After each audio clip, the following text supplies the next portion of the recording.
సినీ పరిశ్రమలో సమ్మె కొనసాగుతోంది. ఓ పక్క నిర్మాతలకు ఫెడరేషన్ నాయకులకు చర్చలు జరుగుతుండగా పీపుల్స్ మీడియా సంస్థ అధినేత ప్రొడ్యూసర్ విశ్వప్రసాద్ కోర్టును ఆశ్రయించారు. కార్మికుల సమ్మె విషయంలో ఫెడరేషన్ నాయకులపై ఐపీసీ 366 సెక్షన్ కింద నాంపల్లి సివిల్ కోర్టులో కేసు వేశారు. ఫెడరేషన్ నాయకుల తీరుపై అభ్యంతరం వ్యక్తం చేస్తూ కేసు వేశారు.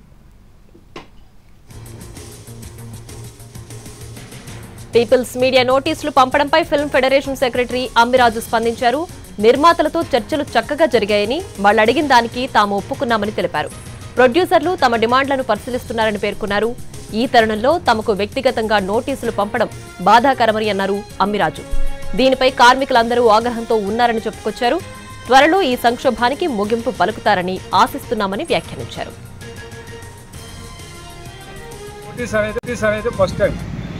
ఫెడరేషన్కి ఫస్ట్ నాకు వచ్చింది. సరే, నేను మా లీగల్ టీంకి ఇచ్చి వారు తెలిసిచ్చారో తెలియకిచ్చారో రిప్లై అవుతారు. నేనే ఆపాను, ఆపకూడదు, రిప్లై ఇవ్వాలి. మరి నిన్న మా ముగ్గురు మీద ఫెడరేషన్ అధ్యక్షుడు, ప్రధాన కార్యదర్శి, ప్రెసిడెంట్ ముగ్గురు మీద వారు పర్సనల్గా పంపించారండి. ముగ్గురికి ఇండివిజువల్గా నోటీసు పంపించారండి. మా కార్మిక సంఘాలు అయితే తీవ్ర ఆగ్రహంతో ఉన్నాయండి. వారికి నోటీసులు పంపించడం ఏంటి, వారేం తప్పు చేశారు, మేమందరం పనిలోకి రాలేము జరుగుతున్నాం. తెలుగు సినీ కార్మికుల సమ్మె 5వ రోజుకు చేరింది. అయితే ఇవాళ సినీ కార్మికుల సమ్మె విరమణకు చర్చలకు విరామం ప్రకటించారు. నిర్మాతలు, ఫిలిం ఛాంబర్, ఫెడరేషన్ సభ్యుల మధ్య చర్చలు రేపు మళ్లీ ప్రారంభం కానున్నాయి. నిన్న జరిగిన చర్చల్లో ఫెడరేషన్ సభ్యుల ముందు ప్రధానంగా 4 ప్రతిపాదనలుంచారు నిర్మాతలు.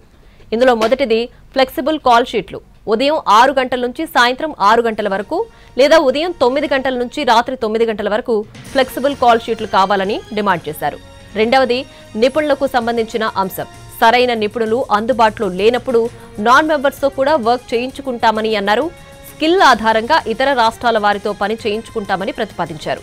ఇక మూడవది షూటింగ్ ఎక్కడ జరిగినా రేషియో అనేది ఉండకూడదని నిర్మాతలు కోరారు. సెకండ్ సండే, పండుగ సెలవులు, ప్రభుత్వం ప్రకటించిన సెలవు రోజుల్లో వర్క్కు మాత్రమే డబుల్ కాల్ షీట్గా పరిగణిస్తామని అన్నారు. మిగిలిన ఆదివారాల్లో సింగిల్ కాల్ షీట్గానే పరిగణిస్తామని తెలిపారు.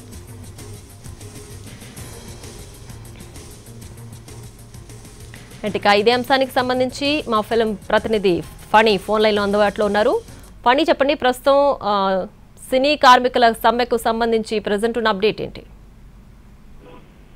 నిన్న జరిగిన కోఆర్డినేషన్ కమిటీ మీటింగ్ చాలా గొప్పగా జరిగిందని చెప్పాలి. ఎందుకంటే నిన్న మొట్టమొదటిసారిగా నిర్మాతలు కొన్ని ప్రతిపాదనలు తీసుకొని రావడం జరిగింది.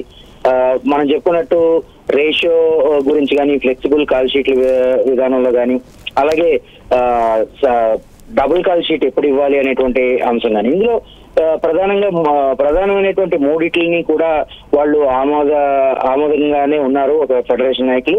సో అంతా బాగానే జరుగుతుంది. ఇంక 4వ దాని గురించి కూడా, అంటే సండేస్, మిగిలిన Sundays only single call sheet ఇస్తాము అన్న దాని విషయం మీద కూడా ఒకసారి మిగతా అందరితోనూ మాట్లాడి చర్చించిన తర్వాత తమ నిర్ణయం తెలుపుతామని కూడా నేను నిర్మాతలతో చెప్పారు. సో ఈ 4గింటి మీద వాళ్ళ నిర్ణయం చెప్పిన తర్వాత ఈ వేతనాల పెంపు విషయం మీద కూడా చర్చిద్దామని చెప్పి నేను నిర్మాతలు చెప్పడం జరిగింది. అయితే ఈ రోజు ఈ చర్చలకి కొంచెం విరామం పలికారు. రేపు మధ్యాహ్నం నుంచి మళ్ళీ తిరిగి వీళ్ళిద్దరి మధ్య కూడా చర్చలు జరిగే అవకాశం మనకి కనబడతా ఉంది. అయితే ఈ లోపే పీపుల్స్ మీడియా సంబంధించినటువంటి ప్రొడ్యూసర్ విశ్వప్రసాద్ ఫెడరేషన్ నాయకులకు వ్యక్తిగతంగా నోటీసులు కూడా పంపడం జరిగింది. నాంపల్లి కోర్టును ఆశ్రయించడం జరిగింది. సో ఈ విషయం మీద మాత్రం ఫెడరేషన్ నాయకులు అది తొందరపాటు చర్యగా మాట్లాడుతూ ఉన్నారు.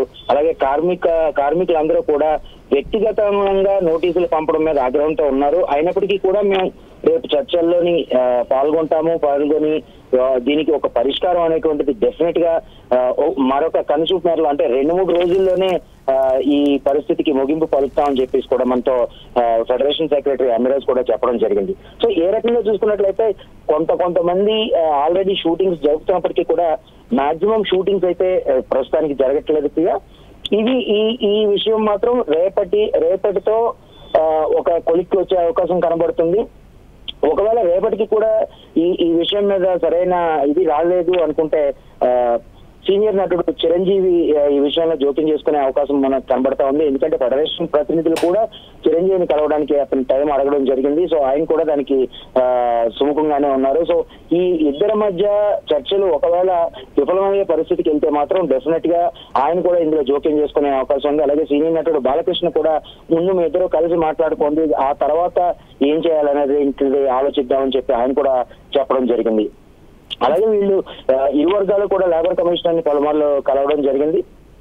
సో ఈ వీటన్నిటి దృష్ట్యా చూసుకున్నట్లయితే అతి త్వరలోనే ఈ విషయం మీద ఒక క్లారిటీ వచ్చే అవకాశం కనబడుతుంది. అంటే 2-3 రోజుల్లోనే ఇంకా ఈ సమ్మె ముగిసే అవకాశం అయితే మనకి కనబడతా ఉంది. Priya. Right Phani, thanks for the updates.